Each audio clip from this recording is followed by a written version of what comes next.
The Abbasid Caliphate was a place where people from various walks of life could come together. This was especially true in their capital of Baghdad. Baghdad, in the time of the Abbasid Caliphate, was described as a beautiful metropolis. The city was built near the Tigris River, which was frequently used for travel through the use of gondolas. At any time of day, you could see many gondolas traveling on the Tigris. The city was also filled with numerous parks, gardens, bustling bazaars, mosques, and bathhouses. And buildings were several stories high, expertly made of marble, and lavishly decorated. The people of the Abbasid Caliphate often wore kaftans or jalabiyas. A kaftan is a long and flowing robe that was introduced to the Abbasid Caliphate by the Persians, and a jalabiya is a traditional Middle Eastern garment that originated in Egypt. The diet of the people of the Abbasid Caliphate consisted of meats such as mutton, fish, poultry, or beef, grains such as wheat and barley, fatta, which consisted of egg and potatoes, and was eaten with pieces of bread, sweet, like dates or figs, and milk. Prayer was a core part of the lives of the people in the Abbasid Caliphate. The daily life of the people was structured around these 5 prayers. They were Fajr, Duhur, Asr, Maghrib, and Isha. Before each prayer, all Muslims would go to the hammam, or bathroom, to clean themselves. This process was called wudu. Wudu was a cleaning process where Muslims washed various parts of their body, and it was done before each prayer. The prayers were held at masjids, or mosques. These were places where Muslims could gather together to pray. These prayers were led by imams who were educated in the memorization and recitation of the surahs in the Quran. If a Muslim wanted to pray outside their regular prayers, they could make dua, a kind of personal prayer to Allah, in which the people would ask Allah for assistance in their worldly endeavors. Despite the many roles played in the society of the Abbasid Caliphate, we will only look at 2, those being the scholar and the merchant. The scholar lived in an apartment connected to a madrasa, or school. This was because the scholar was employed as a teacher by the madrasa. The scholar would wake up before dawn to get himself ready for Fajr. His process was simple. He would perform wudu to clean himself and dress himself appropriately for the day. Allahu Akbar, Allahu Akbar. Before the sun could rise, the call to prayer was made. This was for Fajr, or the dawn prayer. As the scholar left his apartment and headed to the masjid, he was accompanied by his fellow teachers, as well as the students who also lived at the madrasa. At the masjid, regardless of whether they were rich or poor, young or old, or even a busy merchant, Muslims of various backgrounds, ages, and occupations would come together to pray. Fajr was the shortest prayer of the day, consisting of 2 rakat, or cycles of the prayer. After Fajr, it would be time for the scholar to teach his first class of students. Returning to the madrasa and entering his classroom, students would gather around the scholars and memorize his teachings. Lessons consisted of various topics: mathematics, studying fields like algebra or algorithms, spearheaded by scholars like al-Khwarizmi; medicine, studying theories developed by Ibn Sina, like the 4 causes; or history, recorded by scholars like al-Baruni.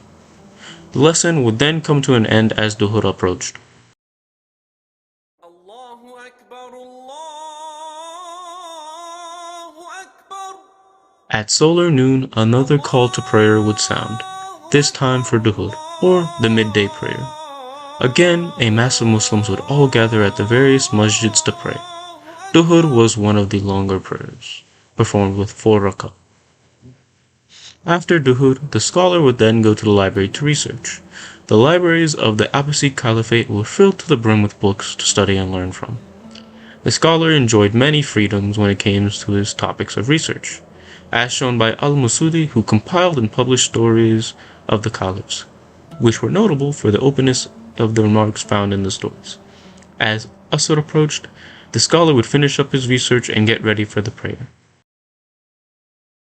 Allahu Akbar, Allahu Akbar. During the afternoon, the 3rd call to prayer would sound. This was for Asr, the afternoon prayer. Once again, a mass of Muslims would be seen gathering at the masjid to go pray. Like Duhur, Asr is also performed with 4 rak'ah. The scholar's second class of the day would start after Asr. Similar to his first class, he would return to the madrasa and begin to lecture the second group of students. He would carry out his lesson until Maghrib drew near.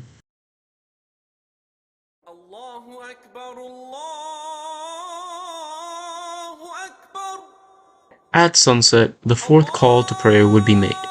This was for Maghrib, the sunset prayer. Once more, many Muslims would come together at the masjid to pray. Maghrib is a shorter prayer than either Duhur or Asr, being performed with only 3 rak'ah. After Maghrib, the scholar would then return to the library. This time, he would convene with other scholars. During this time, the scholars would each discuss the progress they've made in their research and offer advice to each other on how to continue with their studies. They would also go about preserving ancient texts from the Greek and Roman periods.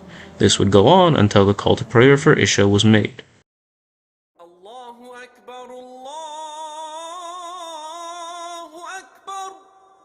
In the evening, the final call to prayer was made, the last prayer being Isha, or the night prayer. One last time for the day, the Muslims would all head to the masjid to pray. This was a 4 rak'ah prayer like Dhuhr or Asr. After Isha, the scholar would then go back to his apartment at the madrasa, and after a long day of work, he would finally be able to go to sleep. The merchant would often wake up long before the sun comes up in order to map out their day and their trades and have everything planned correctly, regarding where they will be going and who they will be trading or selling to. Merchants in general lived at the same place they traded and sold from. That meant in popular areas of trade, most merchants lived in the same general area, which meant there was potential competition for merchants.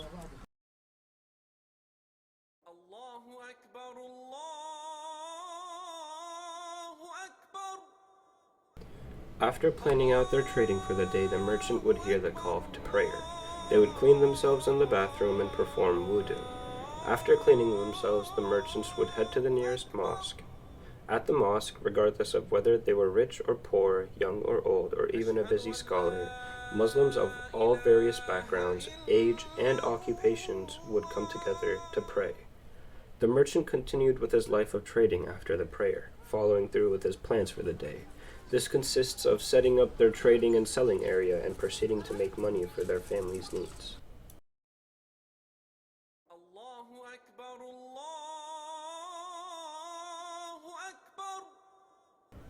At solar noon, another call to prayer would sound, this time for Duhur, or the midday prayer. Again, a mass of Muslims would all gather at the various mosques to pray. This is one of the longer prayers, performed with 4 rakat. After Duhur, the merchants would face his most busy rush of labor due to the time of day. The people are out and about at this time, meaning that the merchant has a good chance of making more money than other times of the day. The merchant would actually oftentimes use this time to find more merchants to trade and form connections with, in the end creating the merchant more wealth and bringing them more goods to either use personally or sell.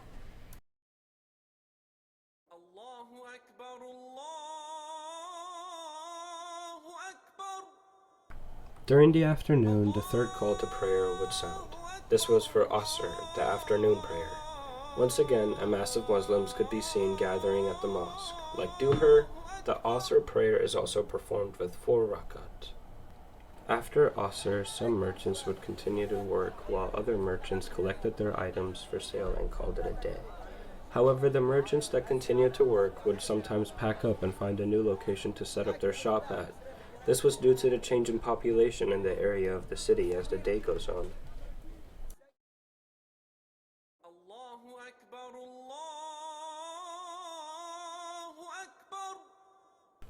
At sunset, the fourth call to prayer would be made. This was for Maghrib, the sunset prayer. Once more, many Muslims would come together at the mosque to pray. This is a shorter prayer than either Duhur or Asr, being performed with 3 rakats. At this time, the merchant would collect his items and head home, but he would develop a plan for the next day of work, to account for whether he needed to adopt a new strategy or if they had anything special coming up in the following days. This is also the time where the merchant counted his earnings and created a plan for what they needed to use this money towards.